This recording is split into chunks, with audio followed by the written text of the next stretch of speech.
Sir கிட்ட வந்து ஒரு குவாலிட்டி இருக்குங்க. ஒரு ஸ்டாரா வந்து அவர் யோசிக்கவே மாட்டார். எப்பவுமே ஒரு ஆக்டரா யோசிப்பாரு.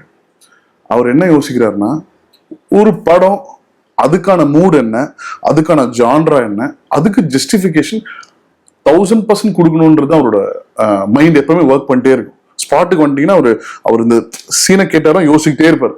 இன்னும் என்ன பண்ணலாம், நம்ம ஒண்ணு சொல்லுவோம் சார் இப்படி பண்ணுங்கன்னு, சரி இவரு சொல்லிட்டாரு நம்ம என்ன இதை தாண்டி பண்ணலாம், நம்ம ஏதாவது ஒண்ணு கொடுக்கணுமே, நம்ம சைட்ல இருந்து என்ன பண்ணலாம்னு பிரெயின் யோசிக்கிட்டே இருக்கும். ஸோ அப்படி இருக்கும்போது ப்ரீவியஸ் ஃபிலிம் இல்லாட்டி அதுக்கு ப்ரீவியஸ் ஃபிலிம்ஸ் எல்லாமே வந்து பாத்தீங்கன்னா ஒரு அந்தந்த ஜானருக்கான ஒரு ஜஸ்டிபிகேஷன் இருக்கும்.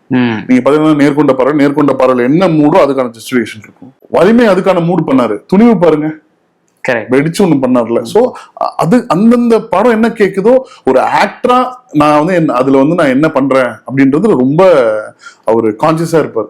அதனால நம்ம படத்துக்கான மூடு இதுவா இருக்கனால அவரு சார் வந்து இப்படி ஒரு டேக் எடுத்தாரு.